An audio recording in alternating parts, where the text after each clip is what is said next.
Então, na outra aula a gente trabalhou com sistema endócrino, lembrando que o sistema endócrino ele é estruturado a partir de hormônios, né, que são lançados diretamente no sangue. E aí a gente precisa ver efetivamente a parte que está relacionada ao sistema masculino, ou seja, aos hormônios que são responsáveis pela característica do sistema, da liberação de hormônios dentro do sistema genital masculino e feminino. Então, observando essas características de forma geral para o sistema genital, quando a gente observa, primeira coisa, né?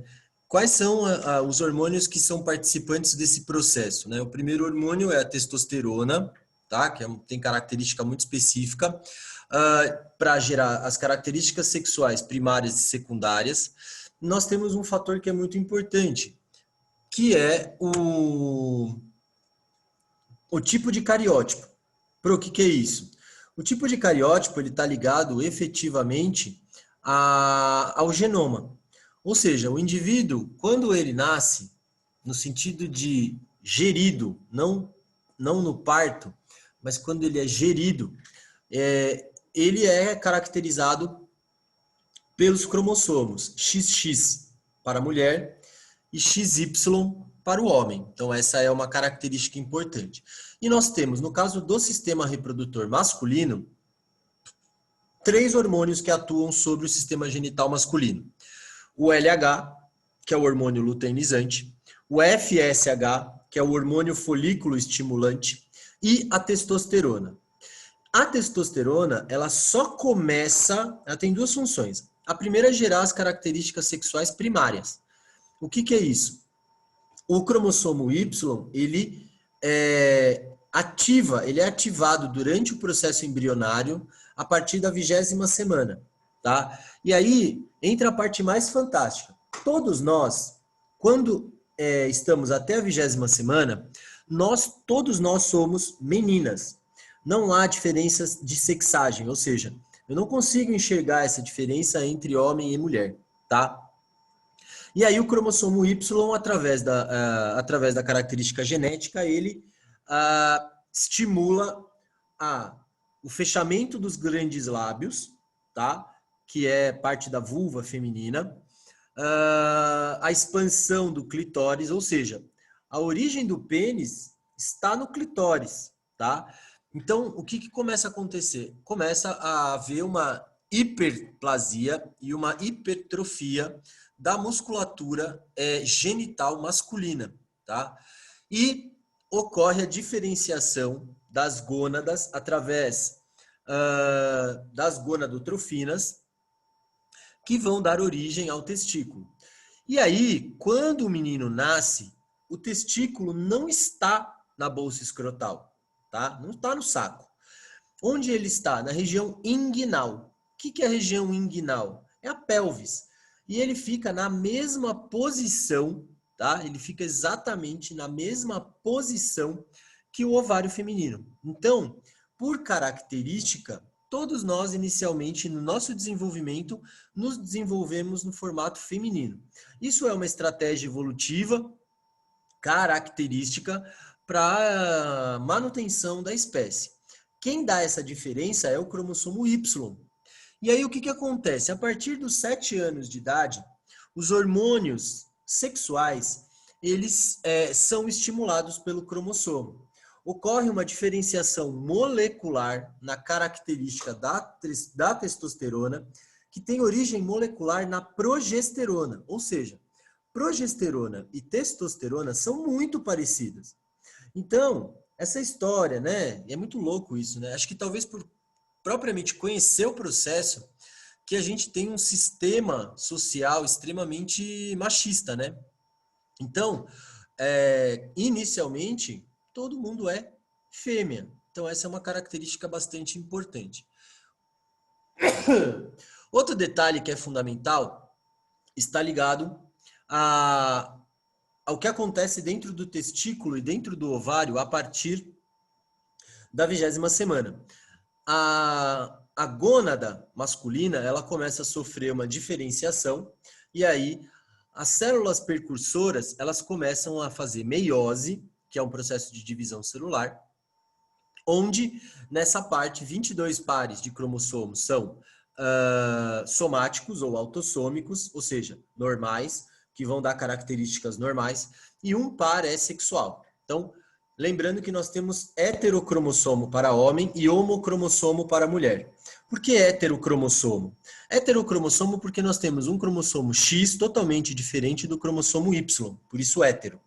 E as mulheres, elas são homocromossômicas sexuais, ou seja, X, ele tem 2 pares, né? Então eu tenho um par de X, né, no caso, que é XX, que determina isso. Então a estrutura do sistema genital masculino, aqui eu já vou falar da parte adulta. Por quê? Porque a partir dos 7 anos que começa essa diferenciação, tá? O pênis, ele é um músculo, tá? Formado por duas estruturas, uma muscular elástica e a outra muscular rígida, que é chamado de corpo cavernoso e corpo esponjoso. O corpo cavernoso ele se enche de sangue e o corpo esponjoso mantém a elasticidade do pênis. Na borda do pênis você tem a glande, que é a cabeça do pênis, onde você tem a abertura da uretra. No homem, o canal ejaculatório e o canal urinário, eles são concomitantes, eles são sinérgicos, ou seja, os dois trabalham juntos. Então, durante o ato sexual, ocorre através do sistema nervoso simpático e parasimpático o bloqueio do canal da urina através de uma musculatura chamada esfíncter para que haja o ato sexual. Posteriormente, a inibição ocorre dentro do sistema nervoso para que haja micção. Então, o homem, posteriormente ao ato sexual, ele tem vontade de fazer xixi, mas não é por qualquer motivo. O motivo é muito específico. Por quê? Porque como você tem uma grande quantidade de matéria orgânica no esperma, que é formado pelo líquido prostático, pelo líquido seminal e por espermatozoides, você tem uma grande carga de matéria orgânica. E é o ambiente ideal para o desenvolvimento de bactérias e fungos. Então, o que acontece? A urina, ela vem para limpar o canal da uretra, ok? Então, essa limpeza do canal da uretra, ela é fundamental para a manutenção da saúde interna do pênis, tá? Para que não haja resquícios de matéria orgânica. Por que isso? Porque a urina é ácida. Então, por esse motivo, você tem esse processo simpático e parasimpático. Outro detalhe, durante o processo sexual, o ato sexual, ou vamos dizer assim, preliminares, o líquido prostático ele é produzido. Porque ele vai ajustar o pH, tá? Essa é uma característica. E o outro, ele é bactericida. Então, ele vai servir para limpar, né, o canal da uretra e ajustar o pH. Você fala, por quê? Porque, gente, o espermatozoide, ele é muito sensível. Ele é sensível à temperatura, ele é sensível ao pH. Então, são motivos pelo qual eu permito uma maior ou menor manutenção da natação do espermatozoide. Então, o que acontece? O espermatozoide, ele é produzido no testículo, tá? E ele é amadurecido no epidídimo, que fica dentro da bolsa escrotal, tá? E por esse motivo, né, onde ele tem a maturação, a diferenciação, que eu já vou falar um pouquinho, né, onde ele tem a diferenciação celular, né, para espermatozoide, a presença de mitocôndrias, a redução do complexo de Golgi numa bolsa chamada acrossomo e o material genético meiótico, que são os gametas, ok? Eita! Então, essa é uma característica. Ao redor da glande, você tem uma pele chamada de prepúcio, que recobre, né, a cabeça do pênis, porque ele é sensível ao atrito. É ele que dá o processo excitatório junto com a adrenalina e com a testosterona, tá? Então, a bolsa escrotal, ela é um mecanismo de proteção do espermatozoide, porque a nossa temperatura é 36 graus do homem, da mulher também, 36 ponto alguma coisa. E o espermatozoide, ele vive bem por volta de 32, 33 graus, tá? Então, por isso que a bolsa escrotal, ela é para fora, tá? Então, por isso que o aparelho reprodutor masculino é externo, ok? Então, essa é uma característica bastante importante. Então, você tem lá a estrutura, como eu falei, do testículo, o epidídimo, tá? O canal deferente, e é deferente, eu não estou falando errado não, é deferente mesmo, tá? A vesícula seminal e a vesícula prostática, tá? Que é, no caso da próstata, é o que mais mata homens, né, no Brasil, tá? Então, nos testículos ocorre o processo chamado espermatogênese, que é o processo de produção do espermatozoide, tá? Lá dentro, nessa estrutura, eles são revestidos por uma cápsula fibrosa chamada de túbulos seminíferos, que consiste aproximadamente em 80% da massa do testículo de um homem, tá? Nesses túbulos existem dois tipos de células. As espermatogônias, que vão dar origem aos espermatozoides, e as células de Sertoli, tá? Ao lado dessas células de Sertoli, você tem barreiras que formam o que a gente chama de barreira hematotesticular, que fica entre uma parte do testículo, tá? Que é uma interface que a gente chama entre o testículo e a região de liberação das células espermáticas, das células masculinas. Entre os túbulos existem vasos sanguíneos em grande quantidade, tá? E células de Leydig. Essas células produzem testosterona. Então são essas células de Leydig que produzem a testosterona. Lá nos túbulos seminíferos, quando eles saem do testículo, eles se juntam ao epidídimo, onde ocorre a diferenciação desses espermatozoides, que ganham cauda e grande quantidade de mitocôndria. No sêmen, tá? No sêmen, parte do sêmen, há uma grande quantidade de glicose, tá? Então, o esperma, ele tem grande quantidade de glicose. Essa glicose, ela entra por difusão na mitocôndria e estimula os microtúbulos do flagelo, né, que é uma estrutura de natação, para nadar, tá? Para sair do epidídimo, passar pelo canal deferente e ir em direção ao canal da uretra, tá? Então você tem lá também as vesículas seminais ou glândulas seminais e as glândulas bulbo-uretrais, tá? Então, ao sair do duto deferente, durante a ejaculação, o espermatozoide junta-se a essas secreções, ok? Então, a glândula, elas produzem secreções líquidas e viscosas, ricas em substância como frutose, citrato, vitamina C, tá? E essas substâncias, no caso principalmente da frutose, que é formada por duas glicoses, ela entra no sistema para permitir a natação do espermatozoide, ok? Outro detalhe, essas secreções são alcalinas, que auxiliam na neutralização do ambiente ácido, como eu falei para vocês. Durante a excitação, né, essas glândulas localizadas abaixo da próstata passam por todo o canal da uretra até a glande, lubrificando, facilitando a penetração do pênis. Limpam o canal da uretra antes da passagem do sêmen e contém tampões. E aí entra um pouco da química da Carol, né, da professora Carol, e eu não lembro o nome do professor de química de vocês, o terceiro. Então, eles limpam esses canais. Essas secreções, então, elas permitem, e elas são acessórias, na manutenção da saúde do esperma, tá? Um detalhe, as pessoas falam em esterilidade, existe uma diferença entre ser estéril e ser azospérmico.